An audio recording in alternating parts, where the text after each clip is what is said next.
Hello folks, it is 216 BC, and this is the second in a long series that I hope will continue for some time on ancient and medieval battles, maybe showcasing what I know and talking about different things that I've researched over the years. Ancient warfare is basically where I live in a historical context, so hopefully a lot of you can get some stuff out of this for your own essays and for your own work that you've got going on right now, or maybe even just for general interest. You can watch what I do and maybe, now you know what I do for a living. I teach, and I teach this sort of thing for a living. This is what I do. So, let's jump in to the Battle of Cannae. Any one of you who is an armchair general or historian will have at least heard of the Battle of Cannae.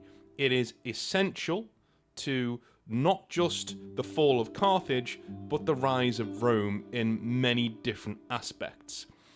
It is also essential for modern military theory.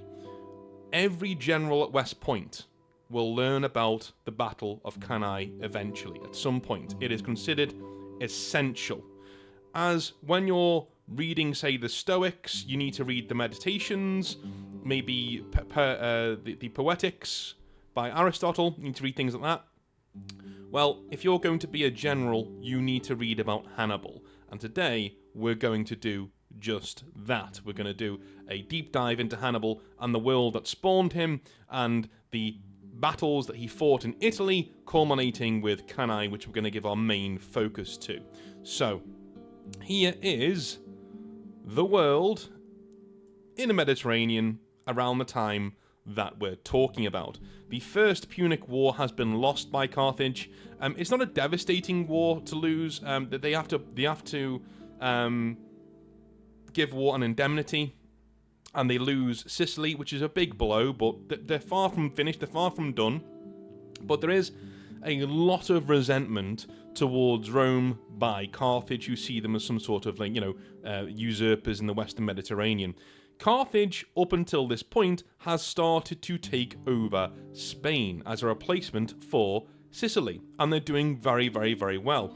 They're taking over tin, copper, silver mines, all these precious minerals that are in Spain. They're being taken over by the Carthaginians, and they've started to really using the Barca family, who are they give their name to modern-day Barcelona, and the Barca family are essentially a family of generals and warriors, and this family have been sent by the Carthaginian Senate, because they also have a Senate, to go over to Spain and start causing trouble and taking realms for themselves over there.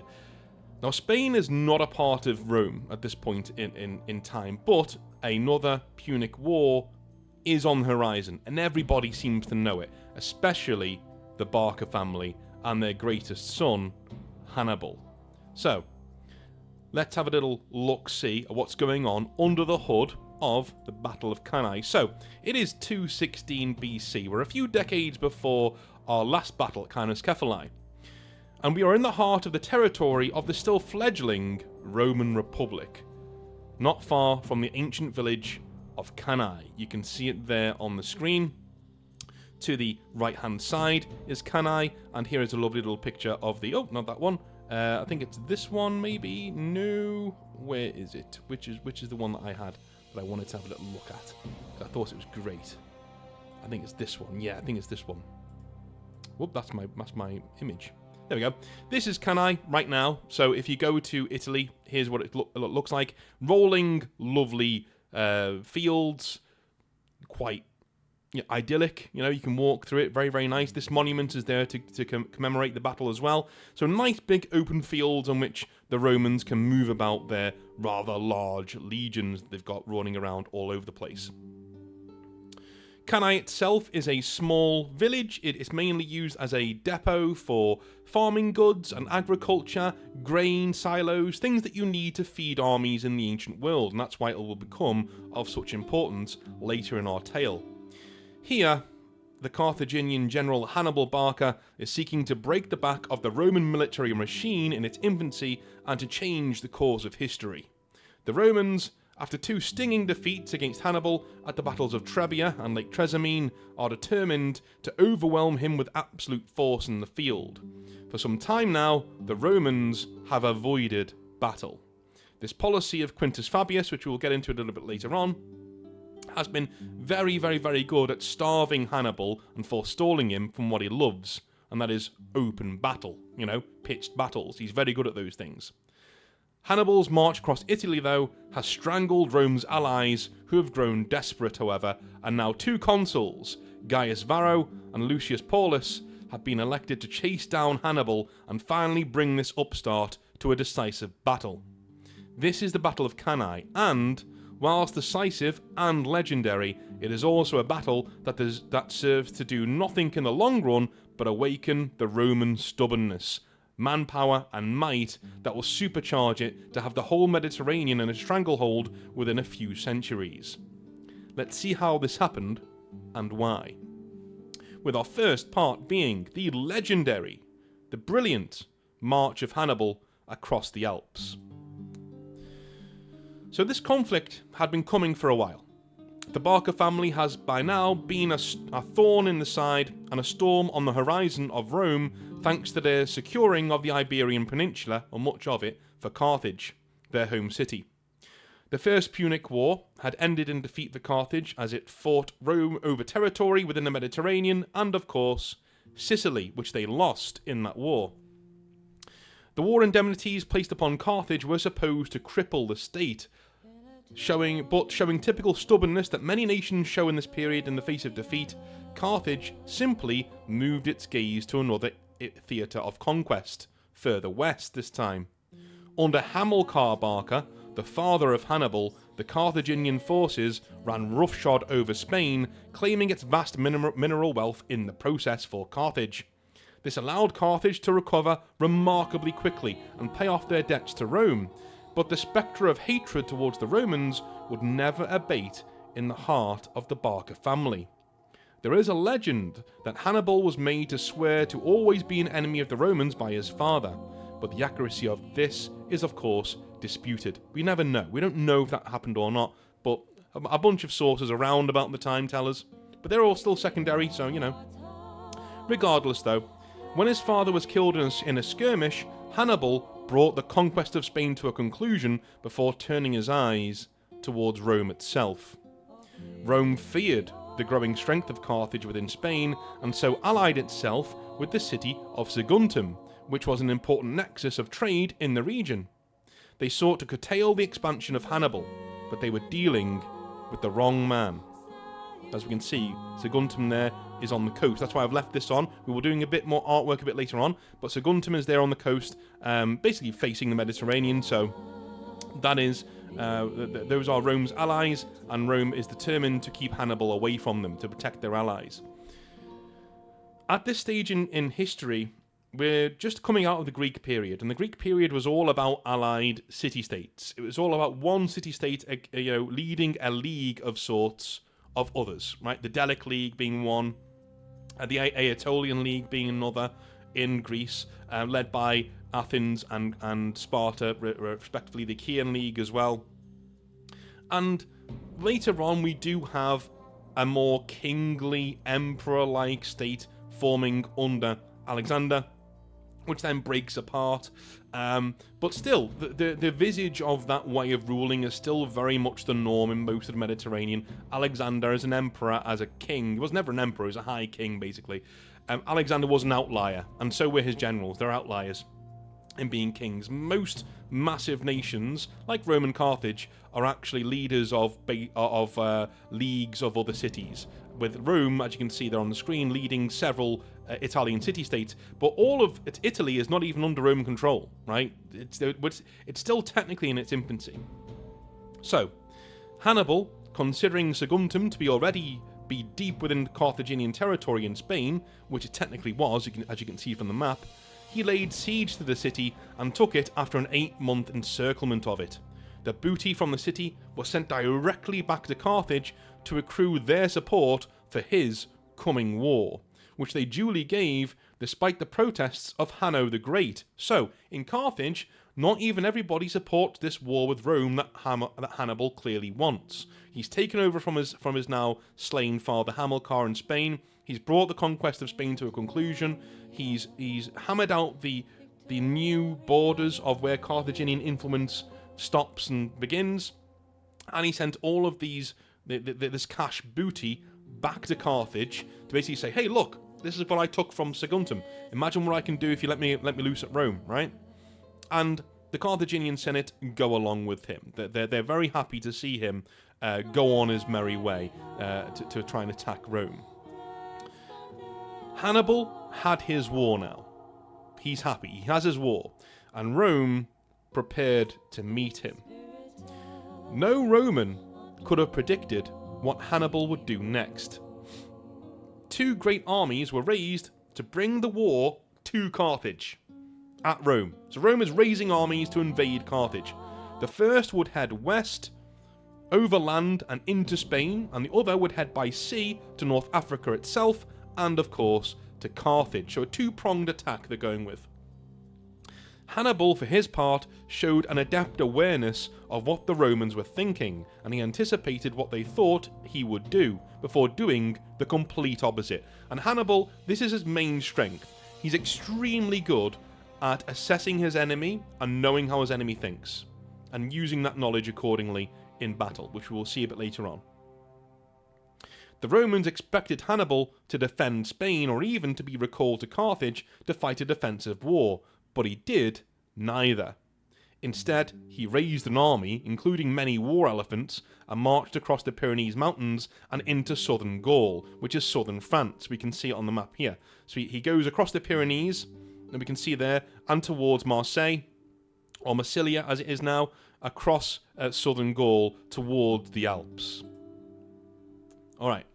There he marched just inland of the coast and actually passed the Roman army sent to bring war to Spain to his south as the Romans hugged the coast. They're very, very, very close. So you have the consular army marching west, going towards Spain, along the southern part. So they've landed a force there, by sea. So that they've gone by sea and landed a force in southern Gaul, and they're going to cross the Pyrenees to go into Spain, where Hannibal, unbeknownst to them, is just above them, marching, going directly for the Alps, which aren't meant to be crossed. The Alps are this mythical thing in the ancient world, far too large to be crossed, thought to be an impassable barrier, but Hannibal's going to prove that wrong. This was a pivotal moment. If the Romans discovered his march, then his near-suicidal attack on Rome from the north, across the Alps, which were at this stage seen as an almost impassable barrier, would be in tatters. If the Romans got wind of what he was doing, they could turn around their army, march it directly into him, and just hold him up, bottle him up in Gaul, and he's screwed, right? The Carthaginian war effort is screwed at that point. It was a lovely bit of artwork there that I'm going to just whack down. Just whack down here, I think. That'd be quite nice. Yeah, we'll put it down here. There we go. We can now see what he's doing. He's going across the Alps. That's what he's doing. He's off. He's off. All right. All the Romans would need to do would be to bottle up Hannibal, delay him in Gaul, and send word to Rome to make this entire situation a farce for the Carthaginian general. The Roman general in charge of this force went by the name of Publius Scipio. Yes, for those of you in the know, that Scipio family. The father of Scipio Africanus. Yes, that Scipio Africanus, who would do battle with Hannibal later at Zama in the war.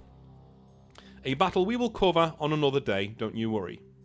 Still, Hannibal's luck held out, and he crossed the Alps with much hardship, losing many men and war elephants on the way.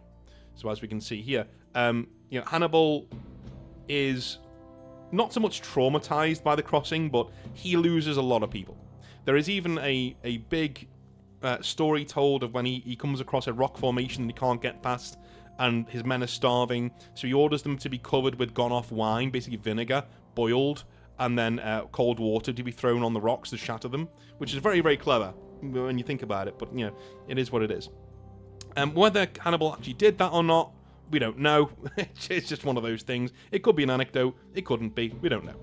So, When he reached the Po Valley in northern Italy, many men from the Gallic tribes there joined his cause, because they had no love of Rome either, adding another 10,000 hardened warriors to his army, which was still diminished by the Alps as it marched into Italy. Different sources say different things. I would say conservative sources of how many men he lost on this march were looking at around, I'd say about 20-25% of the forces that left Spain died on the way to Italy. And the Po Valley, you can see there, by Placentia, in the middle, it is right there. It's the part of Italy that's still white. It's all cream-coloured. That's the Po Valley. It's basically Roman-controlled, but the Gallic tribes there don't like Rome at all, you know.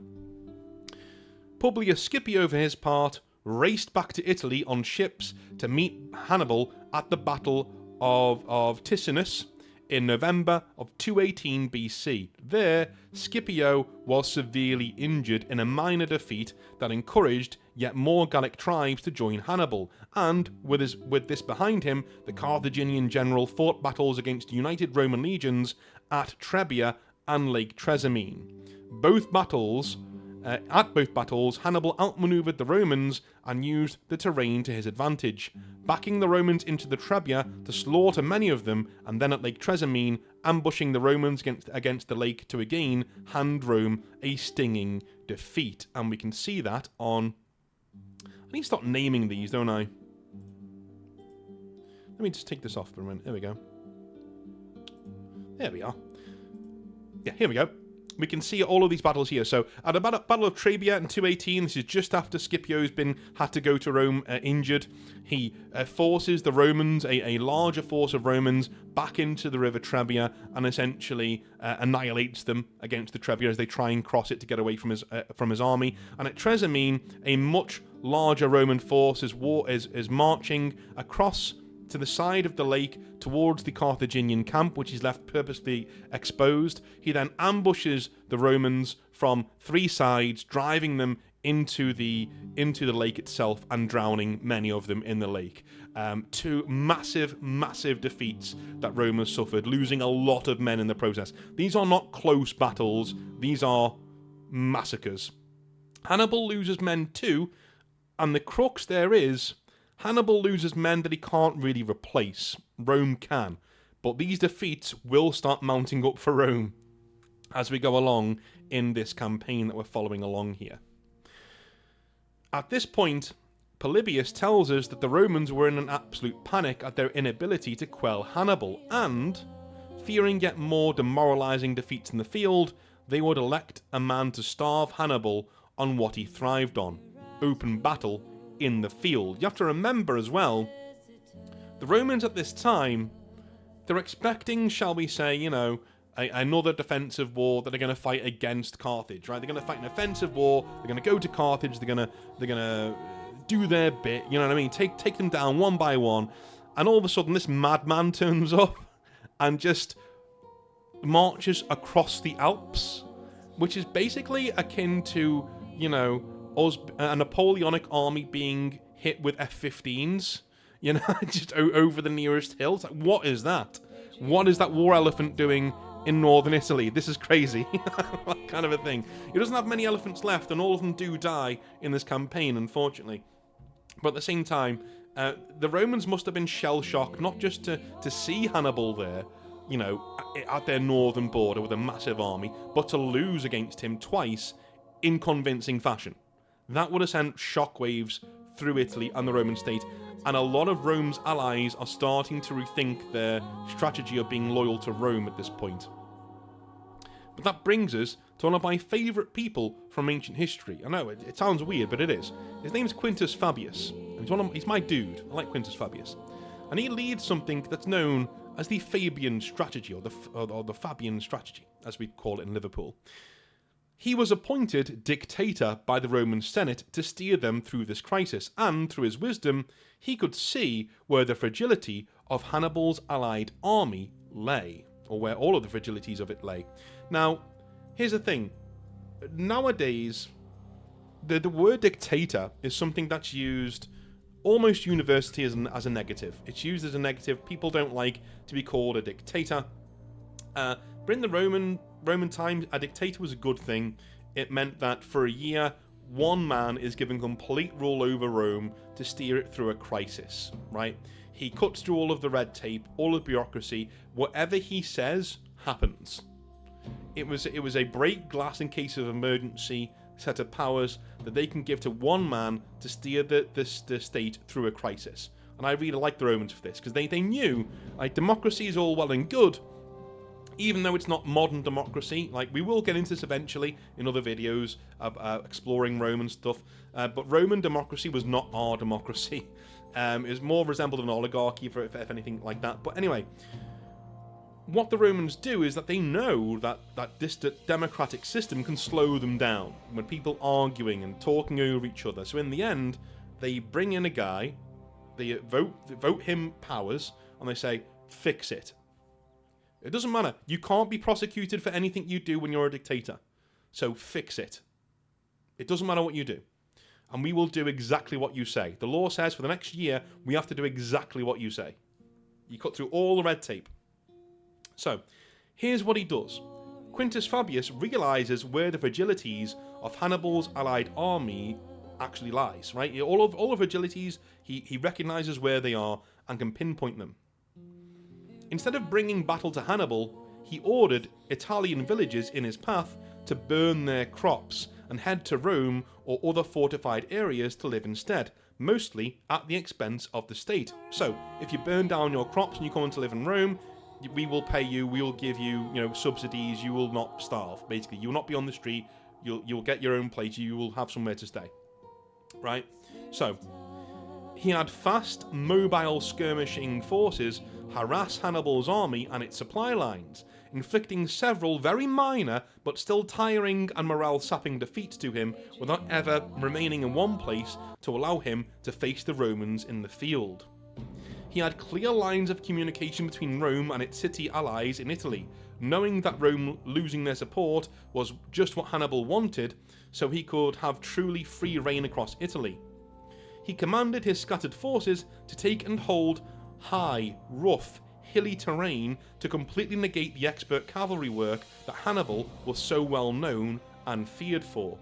Hannibal could not march out to meet such forces without exposing his holding of key ports of resupply along the coast, and so, using this tactic, Fabius sought to starve and demoralize Hannibal and his forces.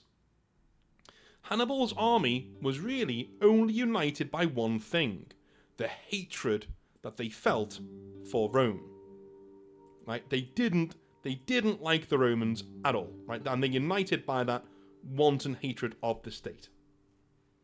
And to a lesser extent, the army is united by its lust for plunder and quick victories. This isn't a national army of Carthaginian patriots out to save the nation. No. There is a core of those in this army, a core of them, but most of it is made up of allies like Gauls, Celts, all these other people who have joined as auxiliary troops. Very good troops, very hardened troops, but they're still there because they don't like Rome, they want plunder, and they want quick victories. By denying his army these, Fabius also hoped that even Hannibal's own non-Carthaginian troops, like his feared Gallic cavalry, would soon desert him to plunder, ranging wider and wider into Italy to seek booty thanks to his scorched earth policy. History gives Fabius a raw deal in his delaying tactics, but I actually feel he was a low-key military genius, not for his actions in the field, but for his grasp of the nature of command, supply lines, and for scrutinizing an enemy and finding their correct weaknesses to pinpoint an attack. In fact, I think Hannibal would find a lot in common in Quintus Fabius. In short, if I were going to war, I would want a man like Fabius as my advisor, if not as a battlefield commander. Fabius was not avoidant of battle, he was waiting until he could fight Hannibal on his own terms, crushing him with the Roman army when his enemy was weakened, starving, and alone. A sound strategy, if you ask Mr. North. And you're here, so I'm assuming you do. There were issues with this approach, however, namely that Rome was far used to by now defeating its enemies on the field of battle. It was central to their nature and their purpose. Also, some Italian city-states did indeed start to slip away from the grasp of Rome, and, if not directly allying themselves with Hannibal, some cities ceased paying tribute to Rome, which is a big no-no. But they've got an excuse now. As we can see on the map, that a lot of these cities will start to sort of fade away from the Roman sphere of influence. They will start to fade away and do their own thing, which is not something that the Romans want at all. And that is not what the Romans want. They've just started to exert their real influence over Italy, and now it's starting to slip a little bit. So, they likely thought that if Fabius was allowing the Carthaginians to rampage across their crops, they didn't owe Rome any particular loyalty, or, more importantly, tax and produce any longer. Eventually, the hawkish nature of the Romans would win out. Marcus Rufus, a political enemy of Fabius, would declare to the Senate, and I quote, "Are we not here to see our allies butchered and their property burned as a spectacle to be enjoyed? And if we are not moved with shame on account of any others, are we not on account of the citizens, which now not the neighbouring Samnite wastes with fire, but a Carthaginian foreigner who has advanced even this far from the remotest limits of the world through our dilatoriness and inactivity?" Essentially what he's saying there is, I'm sure you can get it, what he's saying there, unquote. He's saying, hey, we've let Hannibal come here and march over the fields of our allies. Is it any wonder they're turning against us? This is not what we do. He's marched from the arse end of nowhere to come and embarrass us on our home soil. And it cannot be done. We cannot abide by this any longer, right? Soon enough, the Senate would remove Fabius from command as dictator and elect 2 consuls to replace him. Determined to face Hannibal in the field and finally bring this war to a decisive conclusion in their favour, their mistakes in the following months would not only create one of the most legendary battles of antiquity, but would forge the Roman approach to warfare into a razor-sharp scythe that was sharpened by the horrors of the Battle of Cannae. So let's talk about the commanders, shall we? Or at least, we've talked about Hannibal a lot. Let's talk about the 2 consuls of Rome. So, history has not been kind to Gaius Terentius Varro, the apparent leader of the Roman army on the day of battle. But the Roman army actually had 2 generals at this time. Usually when 2 consuls operated in the same arena of battle, they would split the Roman forces between them and act like allied detachments of one another. But, fearing Hannibal's massive capabilities in the field, the Romans combined their armies into one single massive force, so that Hannibal couldn't catch one of them on the hop and destroy it. This left the issue of leadership to the Romans in a bit of a tricky state, as this singular force technically had 2 generals, as 2 consuls were on the field of equal rank. These were Gaius Terentius Varro and Lucius Aemilius Paulus, and they were 2 generals who Hannibal was to show astute awareness of in terms of their character. There's that Hannibalic trait again, of him being able to see who he's up against, and able to sort of glean what they're going to be doing. Polybius and others tell us that Varro was by far the more aggressive general, wanting to smash Hannibal in the field, whilst Paulus wished to delay combat until he was sure of he and Hannibal's position. The 2 generals, instead of acting in tandem, would lead the army on alternate days. If this seems like a situation that may cause undue problems to such a massive force, then you, my friend, would be correct, and Hannibal knew it too. Hannibal placed his forces between this massive Roman force and their means of supply in the area, the farming depot village of Cannae, essentially giving this immense army 2 choices. 1, retreat back to Roman shame, or 2, face him in the field to reach their crucial supplies. You go through me, or you go home, was his message. On the day before the actual battle, Paulus was in command. Hannibal was also likely aware of this. He spread his army in battle array before Cannae, offering Paulus battle and challenging him. After looking at the ground on which the battle was to take place, Paulus refused.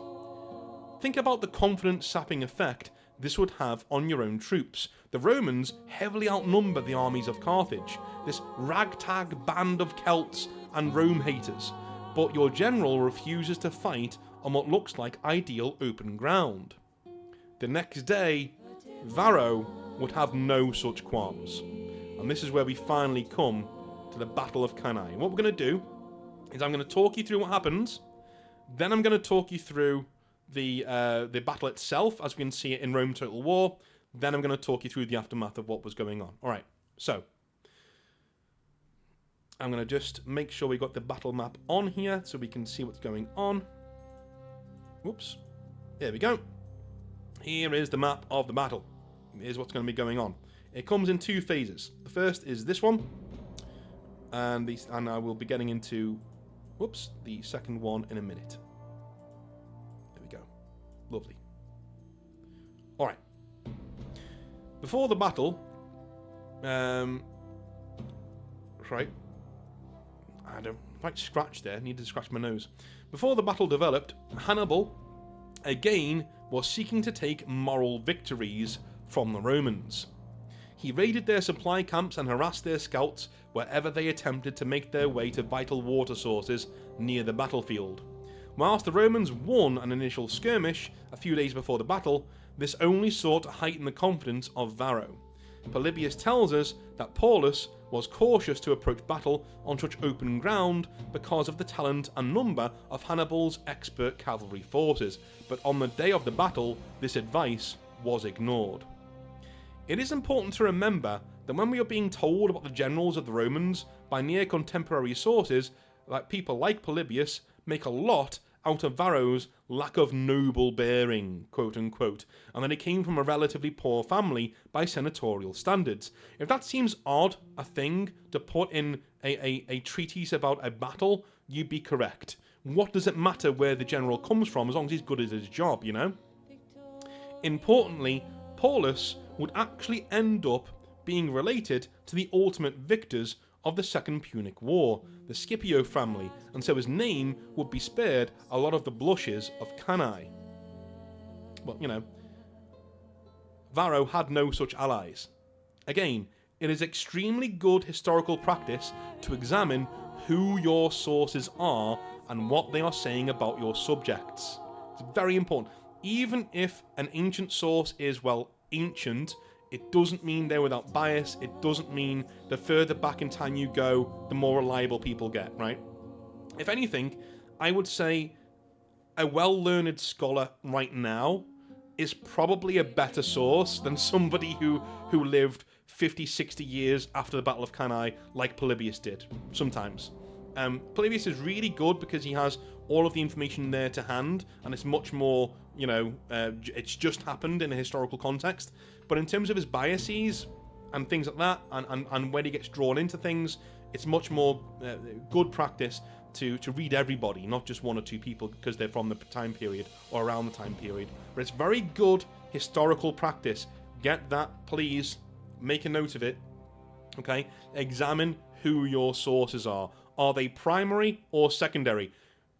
All of you now, tell me, if you can, mentally, Polybius lived around the time of the Second Punic War. Is he a primary or a secondary source?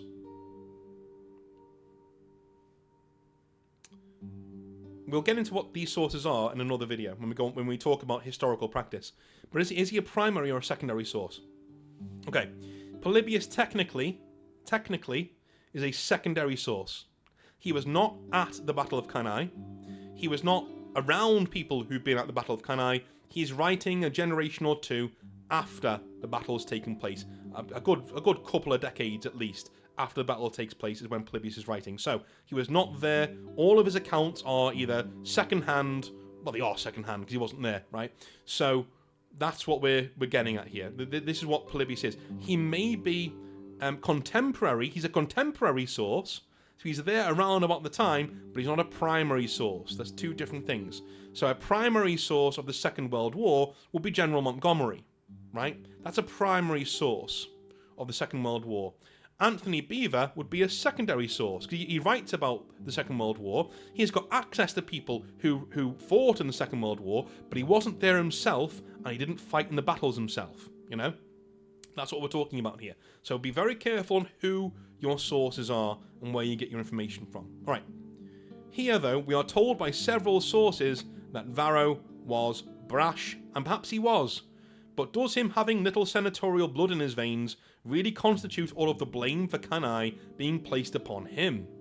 Could Paulus, in all of his hesitation, really produce a different result at Cannae to avoid complete disaster? I will leave that for you to decide, but I personally think probably not, right? Alright. So the battle would see the Romans advance, as you can see on screen, in a great block towards the lines of Carthage, with Varro bravely, perhaps foolishly, leading his forces from right within their ranks. Instead of having spaces between the lines of the Hastati, Principes and Triarii, as we have seen in our video on Cannae that happened sometime later, the spaces between this formation were greatly reduced. So much so that all three lines were practically marching with very little room between them. This was because the Romans wanted to shall we say, make sure that the impact of their charge went straight through the Carthaginian line. Unfortunately for them, Hannibal had seen this coming. So, when they met the centre of the Carthaginian line, they met Hannibal himself, who led his best fighters in a disciplined retreat, showing immense personal authority to avoid this becoming a very real rout under the constant Roman pressure, as we can see in our second. So we can see there, we're in a forward crescent-shaped formation, and as the Romans advance, the centre of the Carthaginian army pulls backwards. And we start to see this happening when the lines come together. Okay. As the line of Carthage bowed backwards, their flanks remained in place, before finally pushing in on the sides of the now heavily compacted Roman force. Earlier on in the battle, the cavalry of Carthage proved Paulus to be somewhat of a prophet.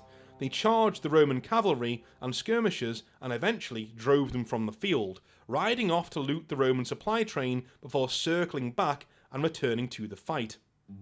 The scene that met them was the Roman line desperately trying to break the central line of Hannibal's forces, and, at this pivotal moment, Hannibal signalled that a central line needed to stop retreating and instead turn to face the Romans to combat them in earnest. Now hemmed in on three sides, the numbers of the Romans started to count against them. They were so tightly packed that many of them could not even swing their swords to defend themselves. As the pressure grew, many were trampled and suffocated in the press, with some Roman soldiers standing next to dead men who were kept upright by the tight bodies around them. As the Carthaginian cavalry returned to the field, it completed the encirclement, and what was meant to be a battle turned into a complete slaughter, and a one-sided one at that. Okay. Alright. Let me take you through the battle. It's time. I'm going to get my apparatus on here, and I'm going to take you through the battle. Let's whack this off. The main event has arrived. We are there. This is Cannae, as you can see on the screen. Lovely rolling hills. Now, thank you to Board for helping me to record this battle. Awesome of you, dude. And I think we did a pretty good job in selecting a battlefield that looks pretty much like how Cannae would have looked in the ancient world. But here we are. We are here in Cannae in 216 BC. We were not able to simulate the Romans being much larger in terms of forces, but they do have better troops as a whole. They have better troops over there on the Roman side. So they're ready to burst through this very thin line of Carthaginians. We have here, these would be essentially Gallic troops and different forces like that. Spanish troops as well, who've been brought in as auxilia.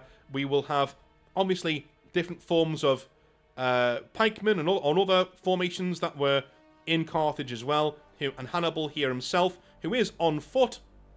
Hannibal is not leading from horseback in this army. He is on foot, making sure that his presence is known. His banner's right there. Everybody can see he's in the centre of the army, because he is going to lead the measured retreat of the Carthaginian force backwards to try and entrap the Roman forces that are up there. And we have the Carthaginian cavalry over here that is ready to charge the Roman lines on the left-hand side, just as it did in real life. And we have the Balearic slingers here, who are extremely talented skirmishers, who Hannibal keeps hidden on either flank of his army, ready to throw their sling action in at the Romans when they start charging in. On the Roman side, we have the Roman cavalry over here. Again, these are equites, these are Roman knights, these are men of high status who can afford to pay for such things. We covered them last time in the Battle of Cannae, so don't need to go over them too much here. But what we can see over here is the Roman force. And as you can see, oh dear, oh dear, oh dear, oh dear. What a mess. Okay, so these lines are very, very, very close together. But loosely, as we did last time, we have the Hastati in the front, who are the young men of Rome who've joined the army, who volunteered. And they have to pay for their own equipment, so they're men of some means, but they're not really of any real import. They're the first wave. We have the second wave here in the Principes, who are men of nearing the prime of their life. These are guys who can afford heavier armor or get it given to them by the state for their loyal service and things. And we have the Triarii behind, who are the men who are in the prime of their life. These are men who are quite well off. And they are veterans. They've probably been in several battles already, or at least been in training for quite a bit more time. They are the veterans, quote-unquote, of the Roman force. But as you can see, they're blended into the Principes because the lines, before the Romans have even started moving, the lines are already starting to merge together and get a bit higgledy-piggledy. And we have the Roman general back here. We think Paulus was probably on horseback, whilst his friend is, well, not really friend, in Varro, was on foot. Not really sure. Things get muddled up, but let's see how the battle progresses as we go along. That is where we are. So these are the forces of the battle, and we are getting ready to go. I'm assuming, yeah, here we go. So the Carthaginian forces on the left, as you can see, the cavalry are on their way.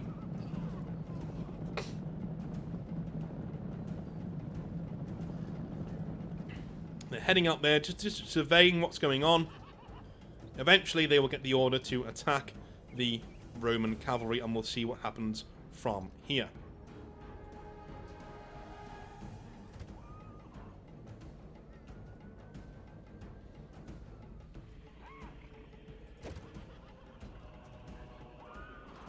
Alrighty. And off they go. Racing towards the Roman line.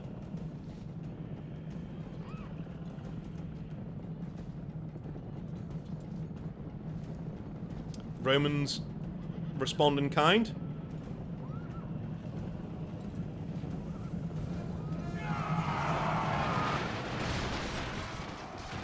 There we go, a bloody fight develops as the Carthaginian cavalry smash into the Roman cavalry. Now they are slightly outnumbered, the Carthaginian cav, but they are of a better quality. This Gallic cavalry unit, much better quality than the Romans, unfortunately for them. So the Roman cavalry being driven from the field here.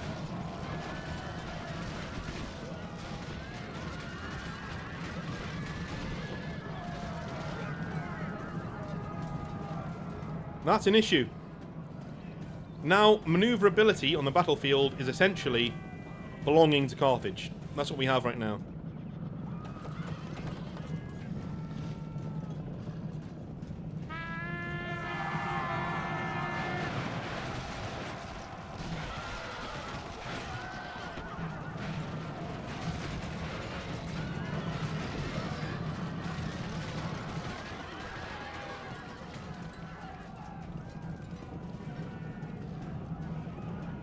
Alright, the cavalry fight is essentially null and void. It is over. It is over, and Carthage has won that fight. The Carthaginian cavalry will now swing around and try desperately to find the Roman supply train that is over here somewhere. So I think they will turn. Yeah, they've turned around and they're looking for the Roman supply train. Nothing much they can do in the battle right now against this massive block of very fearsome, very dangerous Roman infantry. And the Romans, seeing that, know now is the time to try and punch through the center of this force. But as you can see, already things are becoming disorganized. Already. They're formed into this massive, great big block. You have certain parts of it that are, you know, milling off to the side. We've got all this massive grouping of forces in the center here heading towards the Carthaginian lines. Now what's Hannibal going to do, seeing this massive force coming at him across the field? A force that should, in all seriousness, be pushing right through this Carthaginian line and chasing him from the field. You can see there's a lot of them. There's a lot of them. As you can see, he decides to pull back his central part of the line. Now, in the real battle, these lines met before this happened. We can't really simulate this in Rome, because the minute you try and pull these forces back when they're already in combat, it most likely triggers a rout, which is not what happened at Cannae, of course. So, I've started the pullback action early to make sure that we can see the Romans falling into that gap to try and chase Hannibal. But in reality, these two forces met in the middle, and the Carthaginians were slowly organising a pushback, like coming backwards and backwards and backwards, bowing the line, as we can see in that graph from before. Alright.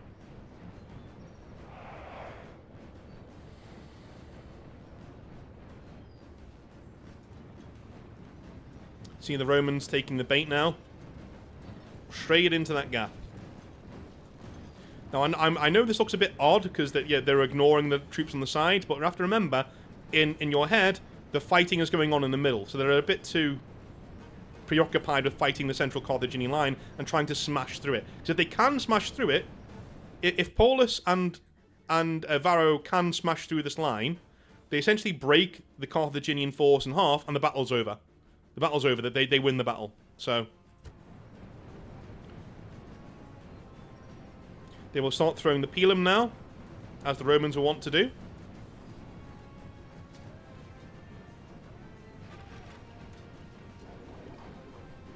We are under attack! And here we go. We're under attack! They're attacking us! They're attacking us!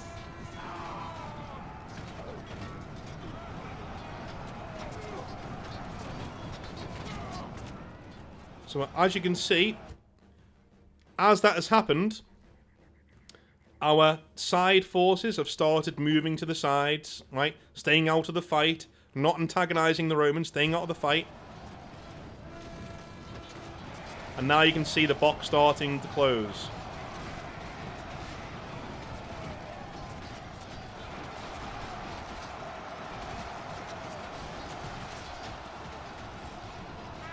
We'll show it in half speed. And now look what's happening behind. The Carthaginian cavalry have come back to find the battle well underway, and Carthage central line might break, but it's not breaking because Hannibal's there holding it together. Got the Balearic slingers now hurling their stones directly into this sea of Roman bodies. And as you can see here, these men can't move. These men can't swing their swords. They're too close together. They can't stab, they can't swing, they can't move. Some of them can't breathe. Some of them will be on the floor, retching, trying to get a breath, trampled into the dirt.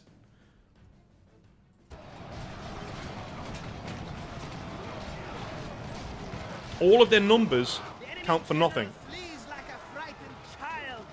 Now attack and break the will of his followers.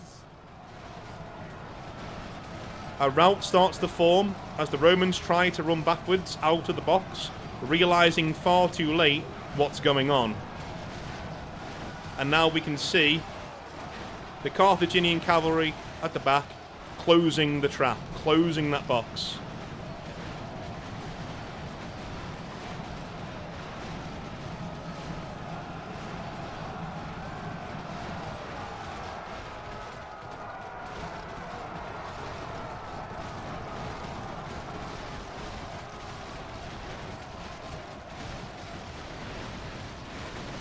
Look at that. General has been killed. Look at that. Look at that. This is Cannae. This is it. Right? Surrounded on all sides. Nowhere to go. Nowhere to escape. Nothing to be done.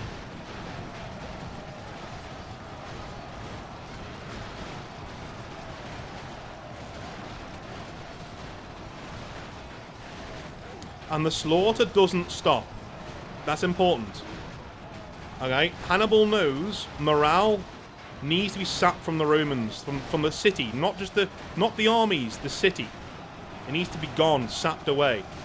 So these guys, they're done. This will be an absolute massacre.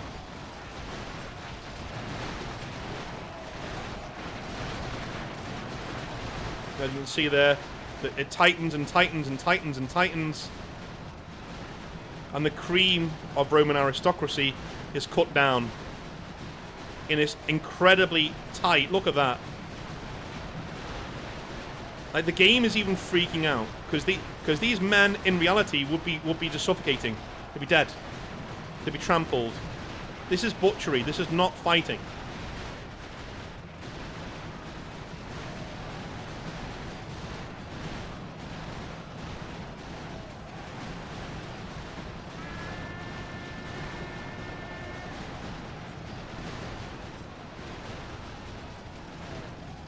And that's it. The Battle of Cannae is over. Yeah, we call it a battle because of its first 3 phases, but that final phase, it is literally just a slaughter. It is literally just slaughter. And that is Hannibal's greatest victory in the field against the Romans. And, yeah. Not fun. Not fun whatsoever. See the sheer amount of Roman dead on the floor. And what's going on here.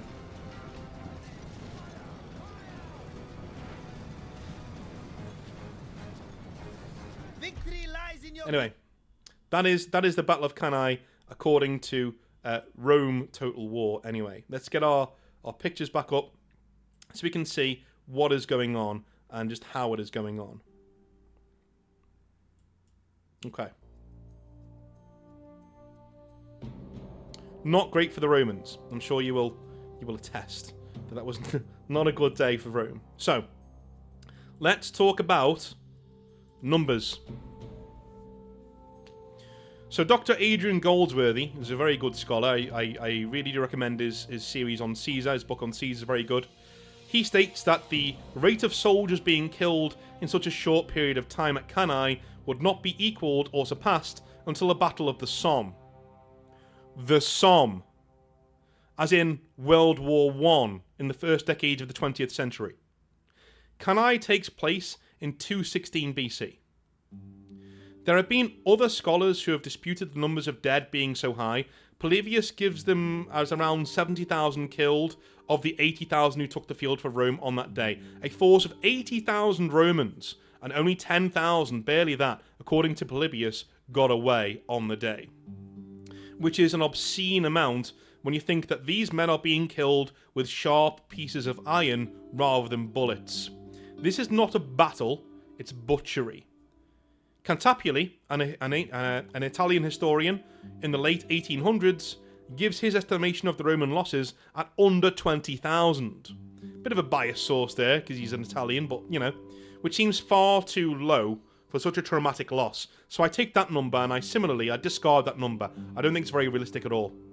I mean, the Romans had lost battles before, but Trebia and Trasimene did not leave the scars that Cannae did. Cannae became an actual curse word in Rome, and we are told by Livy that Roman mothers would warn their children, be careful, Hannibal is at the gates, if they misbehaved. Would the Romans have such fear of this name if Cannae was not such a fucking nightmare? Low estimates like this are empirically disprovable from the mere reaction of the Romans to Cannae as a battle. So, Martin Samuels, a modern historian, gives a far more measured approach, however, in his work the reality of Cannae, which is a very good book. I do recommend that one too. And he says that the numbers of Livy and Polybius are far too high, but for logical reasons. The casualty rate can't be that high for logical reasons. The main one being that Hannibal simply did not have the numbers to press home his advantage to the point that 90+% of the Roman force would be lost as casualties in a single afternoon. With history, as you will see with this series and the different battles that we cover, with history it is very important to examine the arguments of both extremes and to find your own truth somewhere within the noise. Personally, I would estimate the Roman casualty rate to fall somewhere in the low 50,000s of the 80,000 men who were on the field on the day. This still makes Cannae a complete disaster for Rome, but also takes into account how difficult reaching 70,000 dead Romans would be for a force of Hannibal's size. And we can see a quite lovely picture here of, I think it's Hannibal counting the coins or the rings of the Roman dead. I think he's over here somewhere. Yeah, he is. There we go. Here he is. So this is him counting the rings of the Roman knights, the Romans who fell. So the senatorial rings are being counted and added to this pot. And look what's going on with the pot. It's full. It's overflowing. That's how many have been slain on the battlefield that day. And look what he's got in his right hand. The Roman eagle turned upside down. Using it as a handrest. You right? Badass. I think you'll agree. Badass. That is a defeated Roman eagle right there. Okay. Alright. Regardless, so many of the senatorial class perished at Cannae as to wipe out a swathe of the ruling elite of the city. A whole swathe, a whole generation, gone, done, finito. Ripped away. Panic absolutely gripped Rome. But amazingly, it refused to surrender or even to entertain terms from Hannibal. He did send emissaries to Rome to bring them to the table in the aftermath, but Rome simply refused to budge. They understood something that Hannibal also understood, that his campaigns and victories had brought his numbers down now to the point that taking Rome was not only unlikely, but kind of impossible if you really think about it. It was a long shot, a very long shot. He could rampage across Italy all he liked, but his ultimate goal in Rome would remain out of his reach if the Romans just stubbornly refused to give in. In effect, the war against Hannibal and Carthage was won through Roman stubbornness and its ability to call upon an immense amount of manpower. So, here's a thing that many historians have talked about over the years, including Field Marshal Bernard Montgomery. We'll get into that in just a sec. Here he is. Here's old Monty. Look at me, sharing a screen with Monty. You see Never Meet Your Heroes as well. Look at the man's jawline. Immaculate. Immaculate. What a man. Right. So, should Hannibal have marched on Rome? A question that many historians and generals and armchair generals have discussed over the years. Well, Bernard Montgomery clearly thought so, and I'm not one to argue with the super chad that is Monty, alright? Monty felt quite clearly that not only should Hannibal have marched on Rome, but that he had to march on Rome after his victory at Cannae. To do anything else was to transform the war against Rome into a simple matter of time. His chances of victory in marching on Rome were slim, by Montgomery's own admission, an all-or-nothing gamble, but without that final blow, his war in Italy is reduced to a ticking clock of inevitability. Eventually, the Romans will wear him down. Hannibal is in foreign territory. That is simply the matter of the fact, and Rome would always be able to count on the city-states that were immediately within its political influence to aid it, no matter how many mainly Greek, southern Italian city-states swore their aid to Hannibal instead. Rome, after this defeat, still had enough men left in Gaul, Spain and northern Italy to raise more legions to send against Carthage in its overseas colonies and even to threaten the city itself. In a word, they simply ignored Hannibal and focused on the larger prize.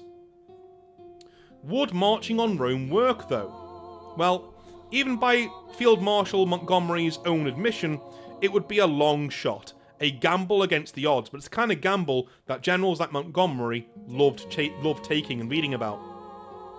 Hannibal's forces were bled white by their incredible victories. He now did not have the forces to take Rome, and even if he was at full strength, it would be a very difficult siege to go through. Turning up and failing to take the city, or showing the Roman people the battered remains of his army, although still dangerous, would undermine the one tactic he had to bring the Romans to the negotiating table, to demoralise them into coming to the table in the first place.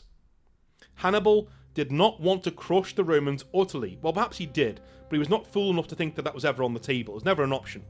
He simply wished to even the score from the First Punic War, to put the Romans in their place and maintain Carthage as a power by forcing the Romans to come to terms, even lenient terms, after 3 stinging defeats. The Romans, though, simply would not come to that table on his terms. They would, after this, return to the Fabian method of containing Hannibal, refusing to give him the battles he thrived on so well.